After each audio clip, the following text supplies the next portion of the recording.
Olá, seja muito bem-vindo, seja muito bem-vinda a mais um vídeo onde nós estamos procurando entender melhor a Bíblia. Hoje o tema é Geografia do Antigo Testamento. Mas por que a gente quer estudar o Antigo Testamento? Não tem nada a ver. É aí que a gente se engana. Quando a gente ia para o cinema, né, que depois dessa pandemia ninguém vai mais, os minutos iniciais do filme, quando a gente vai assistir, vão nos dar o cenário onde a ação vai acontecer. Então mostra os personagens, introduz, é uma apresentação dos personagens, a ação, o local, para que a gente entenda a história. Muitas pessoas acabam se atrasando e chegam já com uns 15, 20 minutos do filme.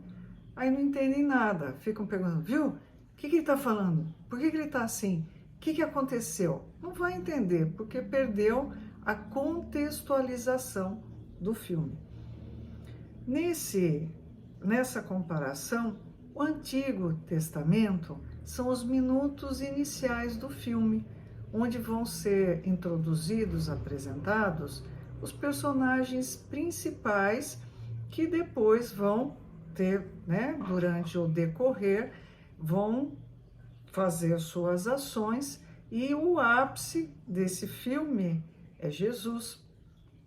Se eu não conheço o Antigo Testamento, eu não vou entender a importância, por exemplo, do que Mateus faz durante todo o seu evangelho, que é comprovar que Jesus é o Messias prometido. Mas quem é o Messias? Né? Qual é o significado do Messias para o povo judeu? Se eu não entendo, se eu não li o Antigo Testamento, eu não vou saber. Eu não vou entender porque que Mateus reforça sempre que Jesus cumpre as previsões, as profecias dos antigos profetas. Por que ele quer tanto demonstrar isso? Então eu preciso dos minutos iniciais para entender o grande filme que é a vida de Jesus. Nós vamos começar falando um pouquinho das massas de água do Antigo Testamento. Depois eu vou na edição colocando os mapas para que a gente entenda um pouquinho melhor. Mar Mediterrâneo, nós vamos ver que a terra do Antigo Testamento ficava ao leste, ou seja, à direita desse mar Mediterrâneo. Quando a gente lê Mar da Galileia, mar é coisa salgada, certo? Errado. Esse Mar da Galileia, na verdade, é um lago de água doce, é um lagão. Ele tem 11 quilômetros de largura e 22 quilômetros de comprimento. E ele se situa a aproximadamente 58 quilômetros do Mediterrâneo. Bom, só fazer uma pausa, a gente precisa também ter o contexto. Hoje em dia, se eu disser que eu vou para uma cidade a 1.500 quilômetros de distância, eu pego um voo, no máximo 2 horas de voo, e eu estou nesse lugar. Ninguém vai ficar espantado, né? Se eu disser, olha, eu estou viajando e amanhã eu vou estar a 1.500 quilômetros daqui. Durante toda a época do Antigo Testamento e a época de Jesus, as pessoas se deslocavam primordialmente a pé. Então, a distância era dada assim, 1 dia de jornada, 2 dias de jornada, era caminhando, andando. Nós precisamos nos lembrar que não existia meio de transporte com motor na época. O máximo algum animal que transportava, mas a maioria das pessoas se deslocava a pé. Então, uma distância de 58 quilômetros é bem razoável. O Rio Jordão, ele flui, né, do sul do Mar da Galileia, que na verdade não é um mar, é um lago, percorre 105 quilômetros e deságua no Mar Morto. O Mar Morto, ele fica a 92 metros abaixo do nível do mar.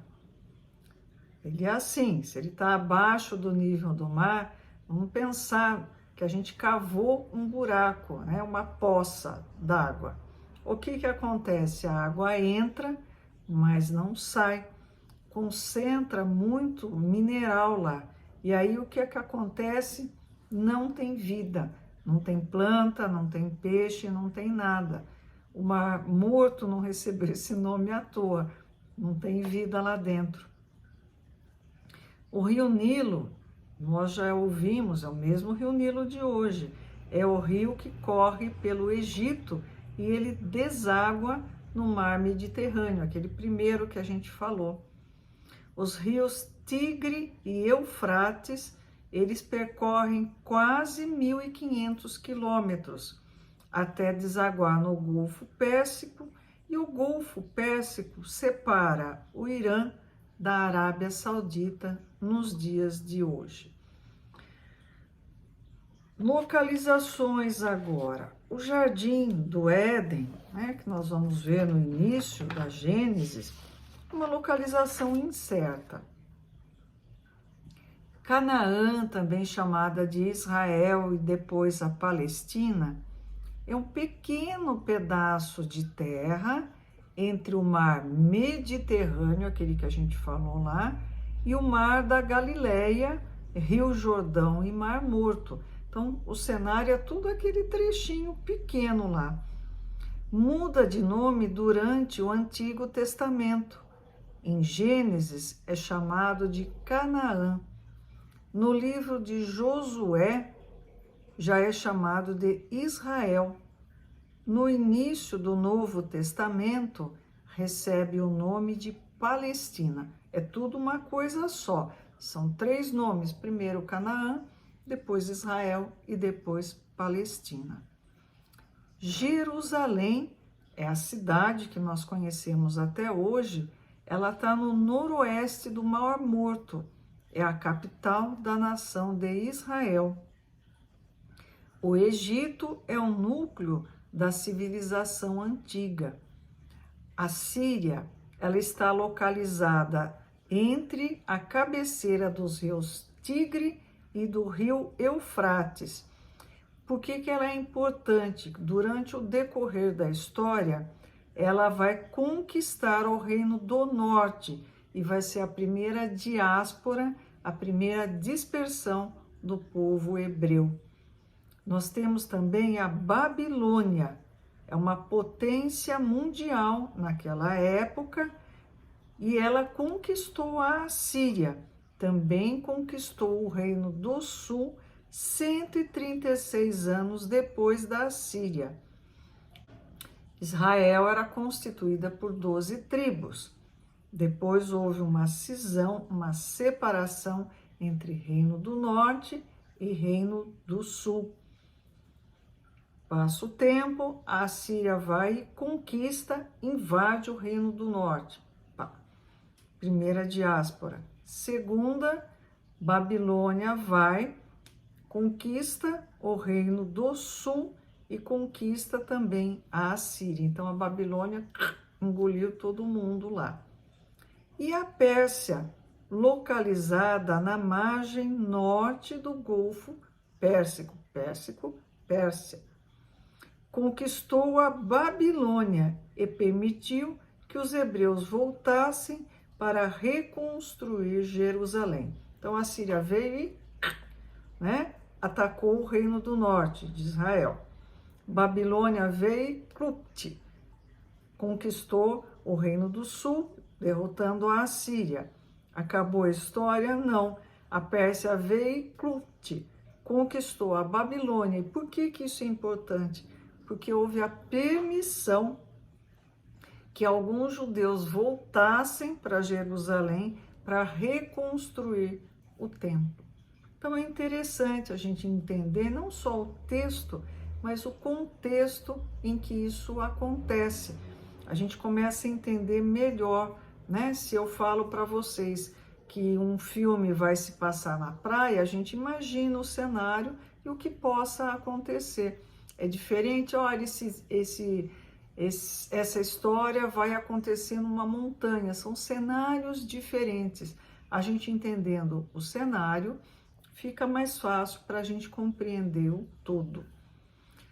Se vocês estão assistindo a esse vídeo pelo YouTube, peço a vocês se inscrevam no canal, curtam, compartilhem, ativem a notificação. Cada vez que eu postar um vídeo novo, vocês vão ser avisados. Muito obrigada, até a próxima.